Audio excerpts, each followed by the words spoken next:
ஆண்டவராகிய இயேசு கிறிஸ்துவின் நாம மகிமைப்படுவதாக. இந்த நாளிலும் கூட நாம் கர்த்தருடைய வார்த்தையாய் தியானிக்க போகிறதான தலைப்பு இயேசுவின் பார்வையில். ஆண்டவராகிய இயேசுவின் பார்வையில் என்கின்ற தலைப்பில் நாம் ஒரு சில காரியங்களை தியானிக்க போகிறோம். கூர்ந்து கவனிங்கள். ஆண்டவராகிய இயேசுவின் பார்வையில் நாம் எப்படி இருக்கிறோம்?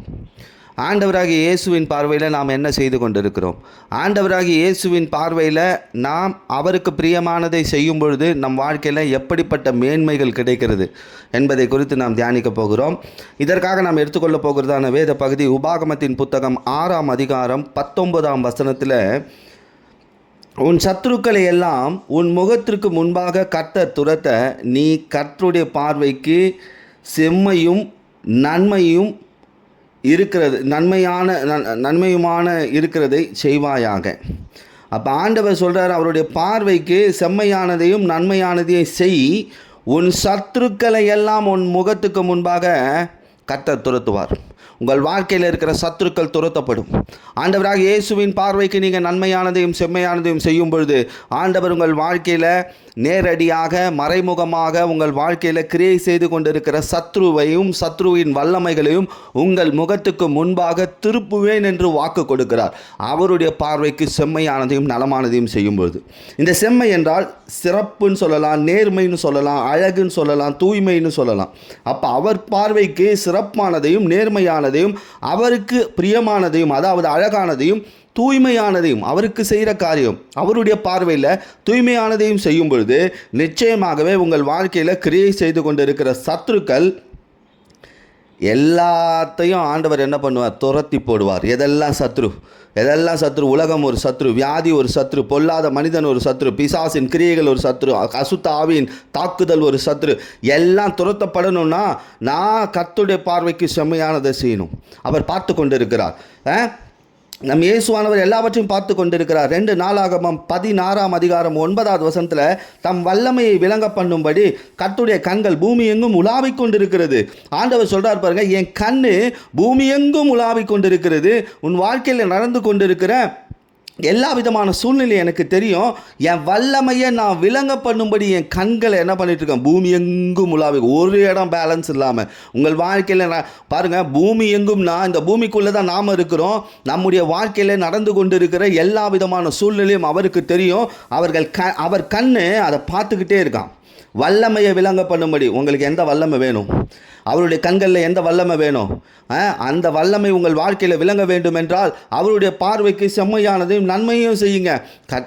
ஆண்டவராக இயேசுவானவர் இந்த நாளிலும் உங்கள் வாழ்க்கையை பார்த்து கொண்டிருக்கிறார், உங்கள் குடும்பத்தை பார்த்து கொண்டிருக்கிறார், உங்கள் சூழ்நிலையை பார்த்து கொண்டிருக்கிறார், உங்கள் நெருக்கடிகளை பார்த்து கொண்டிருக்கிறார், உங்கள் வியாதியை பார்த்து கொண்டிருக்கிறார், உங்களுக்கு விரோதமாக எழுப்பப்படும் ஆயுதங்களை பார்த்து கொண்டிருக்கிறார், உங்களுக்கு விரோதமாக எழும்பும் மனிதர்களுடைய வல்லமையை பார்த்து கொண்டிருக்கிறார். அவர் பார்வைக்கு செம்மையானதை செய்யுங்கள். உங்கள் சத்துருக்கள் உங்களுக்கு முன்பாக விழுந்து போவார்கள். அப்போ நமக்கு ஒரு பயம் வேணும். என்ன பயம் வேணும்? நம்ம செய்கைகள் எல்லாவற்றையும் ஆண்டவர் பார்க்கிறார் என்று. எபிரேயர் 4ஆம் அதிகாரம் 13ஆம் வசனத்தில், அவருடைய பார்வைக்கு மறைவான சிருஷ்டி ஒன்றுமில்லை. நம்முடைய சூழ்நிலைகள் எல்லாம் அவருக்கு தெரியும், அவர் பார்க்குறாரு. பாருங்கள், ஆகார், பழைய ஏற்பாட்டில் ஆகார் சொல்கிற ஒரு வார்த்தை பாருங்கள். ஆதியாகமம் 16ஆம் அதிகாரம் 13வது வசனத்தில், இந்த அம்மாவுக்கு ஒரு பிரச்சனை, பிள்ளை சாக போகிற ஒரு சூழ்நிலை. அப்படியா கணவனால் நடந்த ஒரு சூழ்நிலை. கணவரே என்ன பண்ணிட்டாரு? எப்படியாவது போய் உங்கள் வாழ்க்கையை பார்த்துக்கோங்க அப்படின்னு சொல்லி பிள்ளையும் கொடுத்து அனுப்பிச்சிட்டார். பிள்ளை மறிக்கிற ஒரு சூழ்நிலை. அந்த இடத்துல ஆகார் கர்த்தரை நோக்கி ஜெபித்த போது கர்த்தர் என்ன பண்ணார்? அந்த பிள்ளையின் வாழ்க்கையை மாற்றினார். ஆதியாகமம் 16ஆம் அதிகாரம் 13ஆம் வசனத்தில் அவர் சொல்கிறா பாருங்க, என்னை காண்பவரை நானும் இவ்விடத்தில் கண்டேன், நீர் என்னை காண்கிற தேவன் என்று சொல்லி பெயரிடுகிறார். அப்போ பாருங்கள், ஆண்டவர் சூழ்நிலையை பார்க்கிறவராக இருக்கிறார், உங்கள் பிள்ளைகளை பார்க்கிறவராக இருக்கிறார், உங்கள் குடும்பத்தை பார்க்கிறவராக இருக்கிறார். இப்போ இயேசுவின் பார்வையில் நம்ம குடும்பம் இருக்குது. ஆனால் நாம் எப்படி இருக்கோம்? அவர் பார்வைப்படுது, அவருக்கு எல்லாமே தெரியும். அப்போ நம்ம வாழ்க்கையில் இருக்கிற பிரச்சனைகள் மாற்றப்படணும்னா நம்ம பார்வை இயேசு மேலே இருக்கணும். நாம் செம்மையானதை செய்யணும், நாம் நன்மையானதை செய்யணும். அப்போ நாம் இன்றைக்கு ஆண்டவராக இயேசுவின் பார்வையில் பொல்லாப்பானதை செய்கிறோமா, செம்மையானதை செய்து கொண்டு இருக்கிறோமா? அது நமக்கு தான் தெரியும். பொல்லாப்பானதையா செம்மையானதையா? நீங்கள் செம்மையானதை செய்யும் பொழுது உங்கள் வாழ்க்கையிலே பொல்லாப்பானதை செய்கிற பிசாசின் வல்லமைகளை அவர் பார்த்து அதை நிர்மூலம் செய்கிறவராக இருக்கிறார். விசுவாசிங்க. வாழ்க்கையில் எல்லா விதமான சூழ்நிலையும் மாற்றக்கூடிய பார்வை இயேசுவின் பார்வை. அவர் பார்த்தால் போதும் உங்கள் சூழ்நிலை மாறும். இப்போ இன்றைக்கு ஒரு சில காரியங்களை தியானிப்போம். ஆண்டவராக இயேசுவின் பார்வைக்கு பொல்லாப்பானதை செய்த சில மனிதர்கள் இருக்கிறாங்க. என்ன செய்தாங்கன்றதை பார்ப்போம். அதோடைய ஆவிக்குரிய விளக்கத்தையும் பார்ப்போம். சவுல் ராஜா பாருங்கள், இந்த சவுல் ராஜா 1 சாமுவேல் 15ஆம் அதிகாரம் 19ஆம் வசனத்தில் இப்படி இருக்க, நீர் கர்த்தருடைய சொல்லை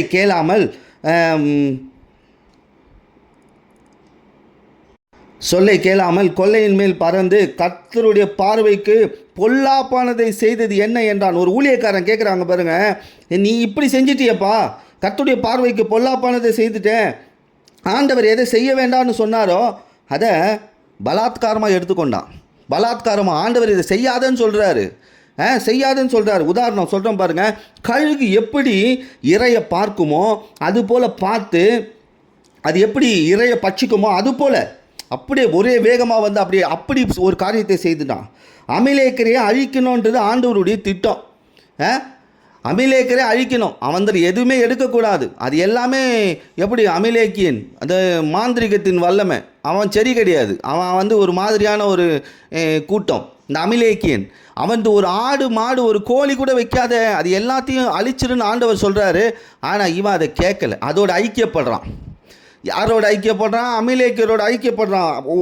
அதே 1 சாமுவேல் 15ஆம் அதிகாரம் 9ஆவது வசனத்தில் சவுல் பாருங்கள், அந்த ஆடு மாடு இதில் முக்கியமான காரியங்கள் எல்லாவற்றையும் அழித்து போட மனதில்லை. இதெல்லாம் நம்ம இருந்தால் என்ன ஆகிட போகுது, நம்ம வச்சுக்கலாமே, இதில் என்ன இருக்குது, கர்த்தர் என்னோடு இருக்கிறார், பரவாயில்ல, நான் ராஜாவாக இருக்கிறேன், கர்த்தர் எனக்காக யுத்தம் பண்ணிகிட்டு இருக்கிறார், எல்லாம் செய்கிறார், இந்த அமிலேக்கன்று கொஞ்சம் நம்மக்கிட்ட இருந்தால் என்ன அப்படின்ற ஒரு எண்ணம் வந்தது.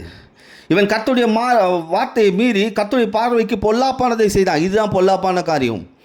ஆண்டவர் நமக்காக யுத்தம் பண்ணி கொண்டு இருக்கும்போது நாம் தேவையில்லாத ஆட்களோடு தேவையில்லாத பொருட்களோடு ஐக்கியம் வைக்கும் பொழுது அது நம்முடைய வாழ்க்கையில் இல்லை, அது கர்த்தருடைய பார்வையில் பொல்லாப்பானதாய் தோன்றுது.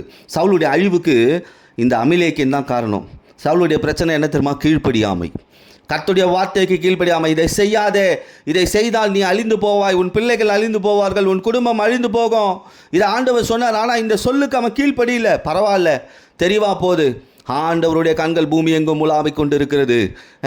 இன்றைக்கும் நாம் ஆண்டவருடைய வார்த்தையை கேட்டு நடந்து கொண்டு இருக்கிறோம். அவருக்கு விரோதமாய் இந்த அமிலேக்கின் வல்லமை, பொல்லாத வல்லமை, அசுத்தாவின் வல்லமை, இதோடு ஐக்கியமோ அந்த பொருட்களோடு நமக்கு ஒரு ஐக்கியமோ இருக்கும் பொழுது நாம் அப்போ என்ன ஆயிடுறோம்? கர்த்தருடைய பார்வைக்கு பொல்லாப்பானதை செய்து விடுகிறோம். அது கீழ்ப்படியாமை. இப்போ சவுலுடைய பிரச்சனை என்ன? கீழ்ப்படியாமை. அடுத்தது பாருங்கள், தாவீது ஒரு பொல்லாப்பு செய்கிறார். 2 சாமுவேலின் புத்தகம் 11ஆம் அதிகாரம் 27ஆவது வசனம். கர்த்தருக்கு பிரியமானவன் ஆனால் ஒரு தவறு செய்கிறார். பாருங்கள், தாவீது உரியாவின் மனைவியை தன் வீட்டிலே சேர்த்து கொண்டு அவளை மனைவியாக்கி கொண்டான். அவள் அவனுக்கு ஒரு குமாரனை பெற்றான். தாவீது செய்த இந்த காரியம் கர்த்தருடைய பார்வைக்கு பொல்லாப்பாயிற்று. பாருங்கள், இவன் ஒரு ஒரு ஒரு பெண்ணை மனைவி ஆக்கிக்கிட்டான். அவருக்கு குழந்தையும் பிறந்துருச்சு இவனால். இது கர்த்தருடைய பார்வைக்கு பொல்லாப்பானது. உரியாவின் மனைவி, இது இயேசுவின் பார்வைக்கு பொல்லாப்பானதாக தெரியுது.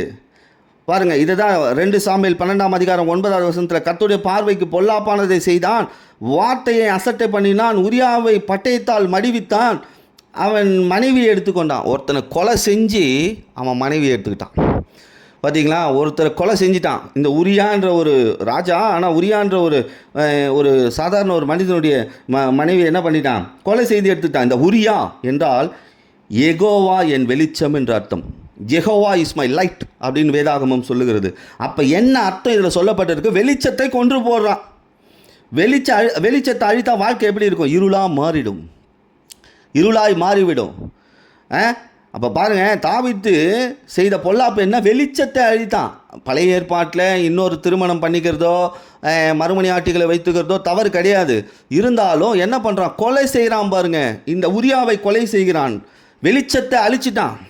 இவன் செய்த இந்த பொல்லாப்பு பாருங்கள், இதுக்கு தண்டனை வருது. 2 சாமுவேல் 12ஆம் அதிகாரம் 10ஆவது வசனத்தில் பட்டயம் வீட்டை விட்டு விலகாதிருக்கும்னு ஆண்டவர் சொன்னார். அப்படின்னா என்ன? பட்டயம்னா அழிவு வீட்டை சுற்றிக்கிட்டே இருக்கும். கர்த்தருடைய வார்த்தைக்கு கீழ்ப்படியாமல் பொல்லாப்பான காரியங்களை செய்யும்பொழுது ஆண்டவர் சொன்னார், பட்டயம் வீட்டை உலாவிக்கிட்டே இருக்கும்.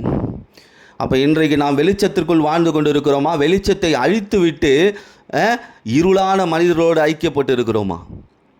வெளிச்சம் ஆண்டவராக இயேசுவை காண்பிக்கிறது, இருள் பிசாசை காண்பிக்கிறது. அப்போ இன்னைக்கு நாம் வெளிச்சத்தை பெற்று வாழ்ந்து கொண்டிருக்கிறோமா அல்லது இருளின் கூட ஐக்கியம் வைத்து கொண்டிருக்கிறோமா? இது கர்த்தருடைய பார்வைக்கு பொல்லாப்பானது. மூன்றாவது காரியம், சாலமோன் செய்த பொல்லாப்பை பார்ப்போம்.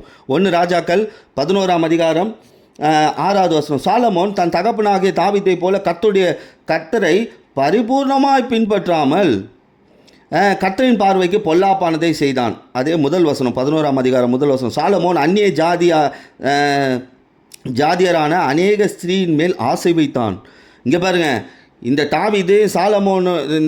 சாலமோன் தாவீதுடைய மகன் தாவீதை போல செய்யாமல் கர்த்தரை பின்பற்றலை, கர்த்தரை பூர்ணமாக பின்பற்றாமல் அவரை பின்பற்றலாம். அப்போ வேறு எதையோ பின்பற்றின்னு இருந்திருக்கான். இயேசுவை பின்பற்றலைன்னா, இயேசுவை தான் பின்பற்றணும் ஆரம்பத்தில், ஆனால் நடுவில் கொஞ்சம் உலகத்தை பின்பற்றக்கூடிய ஒரு வாழ்க்கை. அந்நிய ஜாதியாரியாகிய அநேக ஸ்திரீகள் மேல் ஆசை வைத்தான். ஆசை, உலக ஆசையில் வீழ்ந்தவன் சாலமோன். இயேசுவின் மேல் அன்பு வைக்க வேண்டியவன் உலக அன்பில் விழுந்துட்டான். இயேசுவோடு ஐக்கியமாக இருக்க வேண்டியவன் உலகத்தின் மேல் ஐக்கியம் இருந்தான். அதே 11ஆம் அதிகாரம் 2ஆம் வசனம், 1 ராஜாக்கள் 11:2. அவன் ஐக்கியம் உலகத்தோடு இருந்தது. யாரோட ஐக்கியம் இருக்கணும்? இயேசுவோட ஐக்கியம் இருக்கணும். இல்லைன்னா என்ன ஆகும்? உலகம் இழுத்து கொண்டு போகும். அதே 1 ராஜாக்கள் 11ஆம் அதிகாரம் 3ஆம் வசனம், அவனுடைய ஸ்திரீகள் அவன் இருதயத்தை வழுவி போக பண்ணினார்கள். நம்முடைய இருதயம் இயேசுக்கு முன்பாக உறுதியாக இருக்கணும், வழுகி போக பண்ணக்கூடாது. உலக ஆசை, இந்த உலக ஆசைக்குள்ளே போய் விழுந்து போன தேவ மனிதன் தான் சாலமோன் செய்த இந்த காரியம் கர்த்தருடைய பார்வைக்கு பொல்லாப்பானதாக செய்தது.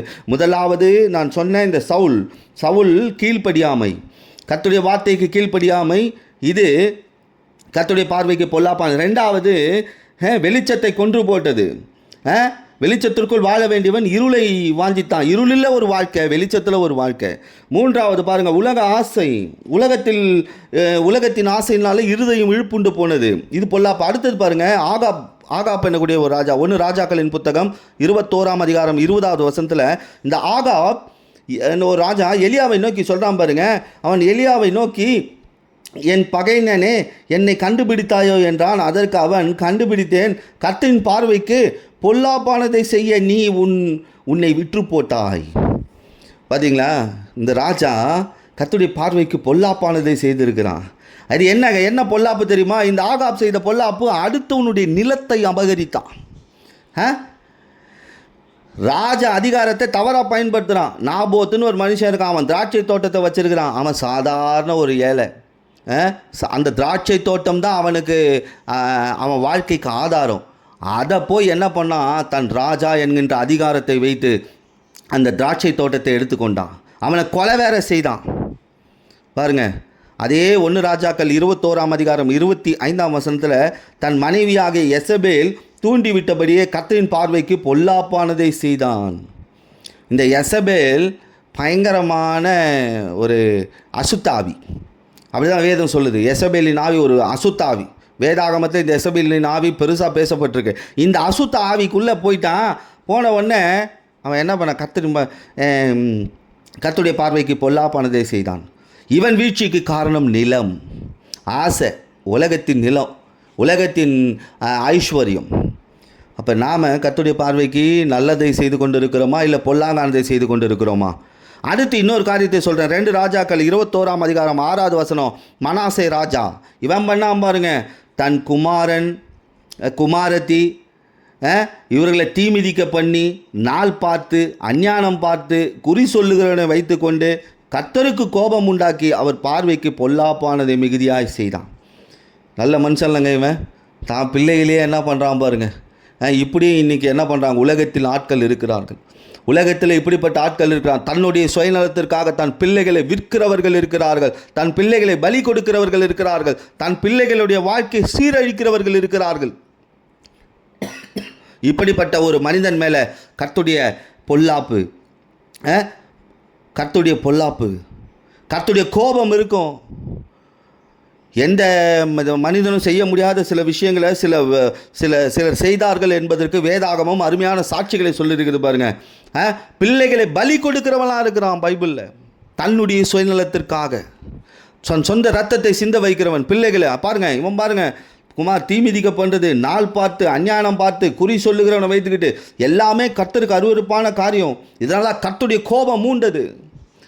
இன்றைக்கு நாம் என்ன செய்து கொண்டிருக்கிறோம்? கர்த்தருடைய பார்வையில் செம்மையானதை செய்து கொண்டிருக்கிறோமா அல்லது பொல்லாங்கானதை செய்து கொண்டிருக்கிறோமா? இன்று நம் ஆண்டவராக இயேசுவின் பார்வையில் நலமானதை செய்ய வேண்டும், பொல்லாப்பானதை செய்யக்கூடாது. அப்போ ஆண்டவராக இயேசுவின் பார்வை எப்படிப்பட்டதாக இருக்கிறது என்பதை நாம் தியானிப்போம். 1 சாமுவேலின் புத்தகம் 16ஆம் அதிகாரம் 7வது வசனத்தில், மனுஷன் பார்க்கிறபடி நான் பாரேன், மனுஷன் முகத்தை பார்க்கிறான், கர்த்தரோ இருதயத்தை பார்க்கிறார். உங்கள் இருதயம் எப்படி இருக்கிறது?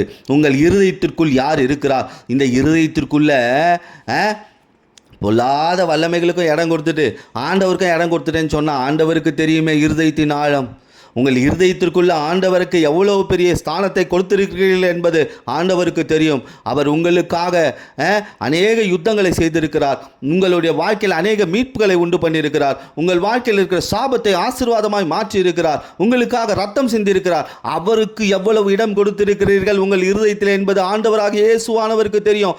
இருதயங்களை ஆராய்ந்து பார்க்கிறவர், முகத்தை அல்ல இருதயத்தை ஆராய்ந்து பார்க்கிறவர்கள். உங்களுக்குள் எந்த விதமான பொல்லாப்பு இருக்கிறது, எப்படிப்பட்ட நன்மை இருக்கிறது, செம்மையானது இருக்கிறது என்பதை ஆண்டவராக இயேசுவானவர் அறிகிறவராக இருக்கிறார். அவருடைய பார்வை அப்படி இருக்கிறது. நம்முடைய இருதயம் எப்படி இருக்கிறது என்று ஆண்டவருக்கு தெரியும். அப்போ ஆண்டவருடைய பார்வையில் விலையேற பெற்றது எதுங்க? நான் இயேசுவின் பார்வையில் விலையேற பெற்றவளாக இருக்கணும். அவர் கண்கள் பூமி எங்கும் உலாவிக் கொண்டிருக்கிறது. அவர் என்னை சுற்றி பார்க்கிறார். என் சத்துருக்களை எல்லாம் அழிக்கும்படி அவர் திட்டம் வைத்திருக்கிறார். அவருடைய பார்வைக்கு நலமானதை நான் செஞ்சிட்டு இருக்கேனா? ஏன்னா வேதம் சொல்லுது, அவருடைய பார்வைக்கு மறைவான சிருஷ்டி ஒன்றும் இல்லை. அவருடைய சிருஷ்டியில் நானும் ஒரு ஆள். அவர் என்ன விலையேற பெற்றவராக பார்க்குறாரா? 1 பேதுரு 3ஆம் அதிகாரம் 3-4 வசனங்களில் ஒரு வார்த்தை சொல்லப்பட்டு, மயிரை பின்னி பொன் ஆபரணங்களை அணிந்து உயர்ந்த வஸ்திரங்களை உடுத்தி கொள்ளுதலாகிய புறம்பான அலங்கரிப்பு உங்களுக்கு அலங்காரமாக இராமல் அழியாத அலங்கரிப்பாக இருக்கிற சாந்தமும் அமைதலும் உள்ள ஆவியாகிய இருதயத்தில் மறைந்திருக்கிற குணமே உங்களுக்கு அலங்காரமாக இருக்க கடவது. அதுவே தேவனுடைய பார்வையில் விலையேற பெற்றது. உங்கள் இருதயம் இயேசுவினால் அலங்கரிக்கப்பட்டிருக்கிறதா? அவருடைய வார்த்தையினால் அலங்கரிக்கப்பட்டிருக்கிறதா? உங்கள் இருதயத்தில் இயேசு என்னும் ஸ்தானம் உறுதியாக இருக்கிறதா? அதை அவர் பார்க்கிறவராக இருக்கிறார். அப்பொழுது நீங்கள் அவருடைய பார்வையில் விலையேற பெற்றவர்கள். இயேசுவின் பார்வையில் விலையேற பெறுவது எதுனா? இருதயத்தின் அலங்கரிப்பு. நம்முடைய இருதயம் சாந்தம், மனத்தாழ்மை இதில் அலங்கரிக்கப்பட்டிருக்கிறதா என்று இயேசு பார்க்கிறார். இப்போ இயேசுவின் பார்வையில் விலையேற பெற்றது எது? இப்போ இயேசுவின் பார்வையில் அருமையானது எது தெரியுமா? இயேசுவின் பார்வையில் அருமையானது ஏசாயா 43ஆம் அதிகாரம் 4வது வசனத்தில், நீ என் பார்வைக்கு அருமையானபடினால் கனம் பெற்றாய், நானும் உன்னை சிநேகித்தேன். அப்போ இயேசுவின் பார்வையில் அருமையான காரியங்களை நாம் செய்கிறவர்களாக இருக்கும் பொழுது அவர் பார்வையில் கனம் பெற்றோம், மரியாதைக்குரியவர்களாக மாறிடுறோம். நம்மை ஆண்டவர் சிநேகிக்க ஆரம்பிச்சிடுறாரு. இன்றைக்கு சொல்ல முடியுமா, நான் ஆண்டவருடைய பார்வையில் அருமையானவனாக இருக்கிறேன், என்னை இயேசு சிநேகிக்கிறாரு. இயேசுவின் பார்வையில் நான் அருமையானவனாக இருக்கிறேன். எனக்கு விரோதமாக யார் வந்தாலும் சரி, எது வந்தாலும் சரி, என்னை எதுவும் செய்ய முடியாது. எது தெரியுமா அருமையானது? 2 பேதுரு 1 அதிகாரம் 1 வசனத்தில், அருமையான விசுவாசம் உங்களுக்குள் இருக்கிறதா என்பதை ஆண்டவர் பார்க்கிறார். அந்த விசுவாசம் அருமையானதாக இருக்குதா? என் மேலே இவங்க வைத்திருக்கிற விசுவாசம் அருமையானதாக இருக்கிறா? இல்லை, என் சூழ்நிலைக்காக நான் விசுவாசிக்கிறேன், என் வியாதி நீங்கும்படி நான் விசுவாசிக்கிறேன், என் தருதலை நீங்கினா போது நான் விசுவாசிக்கிறேன், நான் என் எதிர்காலம் நல்லா இருந்தால் போது நான் விசுவாசிக்கிறேன். இது எப்படி இருக்கிறது என்பதை ஆண்டவர் என்ன பண்ணிட்டு இருக்கார்? பார்த்துக்கிட்டு இருக்கிறார். சங்கீதம் 139:17 அவருடைய ஆலோசனை அருமையானது. அப்போ ஆலோசனையை கேட்குறோமா? நம்ம அருமையாக இருக்கணும் அவருடைய பார்வைக்குன்னா அவருடைய ஆலோசனையை சரியாக கேட்கணும். ஊழியக்காரர்களை கொண்டு ஆண்டவர் ஆலோசனை கொடுத்துட்ருக்கார். நேரடியாக சிலருக்கு ஆலோசனைகளை வழங்கி கொண்டு இருக்கிறார். சொப்பனத்தில் ஆலோசனை வழங்குகிறார். ஆனால் அந்த நேரத்துக்கு அந்த ஆலோசனையை கேட்டுட்டு அதுக்கப்புறமா உலகப்பூர்வமாக போகும்போது ஊழியக்காரர்களுக்கு தெரியாது, ஆனால் ஆண்டவருக்கு தெரியும். ஆண்டவருக்கு தெரியும். மறைவாய் செய்கிற காரியங்கள் ஆண்டவருக்கு தெரியும். அப்போ இன்றைக்கு நான் இயேசுவின் பார்வையில் அருமையானதாக இருக்கும்பொழுது நான் என்னுடைய வாழ்க்கை மதிப்பு நிறைந்ததாய், கனம் நிறைந்ததாய் மாறிவிடும். அப்போ இயேசுவின் பார்வைக்கு பொல்லாப்பானதை செய்யும்பொழுது என்ன ஆகும்? வாழ்க்கை நாசமாக இருளாக போயிடும். ஆனால் இயேசுவின் பார்வைக்கு செம்மையானது செய்யும்போது நம் வாழ்க்கை ஆசீர்வாதமாய் மாறும். சத்துருக்கள் விழுந்து போவார்கள். யாத்திராகமம் 15ஆம் அதிகாரம் 26ஆம் வசனத்தில் கர்த்தரின் சத்தத்தை கவனமாக கேட்டு அவர் பார்வைக்கு செம்மையானதை செய்தால், அவர் பார்வைக்கு செம்மையானதை செய்தால், நல்லா நோட் பண்ணிக்கோங்க, அவர் இயேசுவின் பார்வைக்கு செம்மையானதை செய்தால், எகிப்துக்கு வர பண்ணின வியாதிகள் ஒன்றையும் உனக்கு வர பண்ணேன், நானே உன் பரிகாரியாக கர்த்தர். நீ ஏன் பார்வைக்கு செம்மையானதை செய்து பாரு, உன் வாழ்க்கையில் நான் சகாயம் செய்யும் தெய்வமாய் வெளிப்படுவேன். சகாயம், அதாவது இந்த இடத்துல இந்த பரிகாரின்னு சொல்லப்பட்டிருக்கிற இடத்துல சகாயம், எந்த சூழ்நிலையிலும் இறங்கி உதவி செய்கிற இயேசுவாய் நான் வெளிப்படுவேன். ஆனால் நீ என் பார்வைக்கு செம்மையானதை செய். என் பார்வைக்கு நீ செம்மையானதை செய்யும் பொழுது உன் வாழ்க்கையில் எந்த இடத்துல இருந்தாலும் சரி, எப்படிப்பட்ட சூழ்நிலையில் இருந்தாலும் சரி, நான் இறங்கி உனக்காக சகாயம் செய்யும் இயேசுவாய் உன் வாழ்க்கையில் வெளிப்படுவேன். அப்போ இன்றைக்கு நாம் இயேசுவின் பார்வையில் எதை செய்து கொண்டிருக்கிறோம்? வேதம் சொல்லுது, இயேசுவின் பார்வை எப்படி இருக்கான்? சத்துருக்களை எல்லாம் என் முகத்திற்கு முன்பாக கட்ட துரத்த நான் அவர் பார்வைக்கு செம்மையானதை செய்யணும். அவருடைய பார்வைக்கு நான் செம்மையானதை செய்யணும். ஏன்னா அவருடைய கண்கள் பூமி எங்கும் உலாவி கொண்டிருக்கிறது. என்னையும் பார்க்குது, என் குடும்பத்தையும் பார்க்குது, எனக்கு விரோதமாக எழும்புகிற வல்லமையை பார்க்குது, வியாதியை பார்க்குது, சத்ருவை பார்க்குது, தருதரத்தை பார்க்குது. அது எல்லாம் மாற்றும்படி ஆண்டவருடைய பார்வையில் ஒரு வல்லமை இருக்குது. ஆகார் சொன்னது போல, என்னை காண்பவரை நான் கண்டேன். நிச்சயமாகவே நீங்கள் விசுவாசத்தோடு அவரை நோக்கி பார்க்கும் பொழுது அவர் நிச்சயமாய் உங்கள் வாழ்க்கையில் என் பார்வை இருக்கிறது என்பதற்கு சாட்சி கொடுப்பார். அப்போ நான் என்ன செய்யணும்? கீழ்ப்படியணும் ஆண்டவருக்கு. இன்னொன்று, என் வாழ்க்கையில் இருக்கிற வெளிச்சத்தை அழித்து விடக்கூடாது, உலகத்தின் மேல் சிநேகம் வைக்கக்கூடாது. அதே போல் அடுத்தவர்களுடைய நிலத்தை அபகரிக்கிறவர்களா, அடுத்தவருடைய பொருட்களை அபகரிக்கிறவர்களாக இருக்கக்கூடாது. அதே போல் இந்த நாள் பார்ப்பது, கிழமை பார்ப்பது, அஞ்ஞானம் பார்ப்பது, இந்த காரியங்களை விட்டு விலகணும். அப்போ என்னுடைய இருதயத்தை அவர் பார்க்கிறவராக இருக்கிறார். நான் விலையேற பெற்றவனா அவருடைய பார்வையில் இருக்கிறேன். நான் மனத்தாழ்மையோடு என் இருதயத்தை அலங்கரித்திருக்கிறேன். என்னுடைய வாழ்க்கையில் அருமையான விசுவாசம் இருக்குது. அவருடைய ஆலோசனை நான் கேட்குறேன். நான் அவருடைய பார்வைக்கு செம்மையானது செய்கிறபடினால் ஆண்டவர் எந்த சூழ்நிலையில் நான் இருந்தாலும் என்னை இறங்கி தூக்கி விடுகிறவராக இருக்கிறார், தூக்கி எடுக்கிறவராக இருக்கிறார். எந்த சூழ்நிலையில் நான் மாட்டிட்டு இருந்தாலும் சரி, அதிலிருந்து மீட்க அவர் வல்லவராக இருக்கிறார். அப்போ இன்றைக்கு நாம் இயேசுவின் பார்வையில் என்ன செய்யணும்? செம்மையானதையும் நன்மையும் செய்யும் பொழுது என் வாழ்க்கையில் ஆண்டவர் இறங்கி கிரியை செய்கிறவராக இருக்கிறார். இந்த செய்தி உங்களுடைய வாழ்க்கையில் இயேசுவின் பார்வையில் நான் எப்படி இருக்கிறேன் என்பதற்கான ஒரு அருமையான விளக்கமாக இருக்கும் என்று நான் விசுவாசிக்கிறேன். மறுபடியும் இந்த செய்தியை கேளுங்கள். நிச்சயமாகவே ஆண்டவருடைய பார்வையில் நீங்கள் விலையேற பெற்றவர்கள். உங்கள் வாழ்க்கையை மாற்றும்படி ஒரு திட்டம் வைத்திருக்கிறார். பொல்லாங்கான காரியங்களை விட்டு விலகுங்கள். கர்த்தர் உங்களையும் உங்கள் குடும்பத்தையும் உயர்த்தி ஆசீர்வதிப்பார். ஆமென்.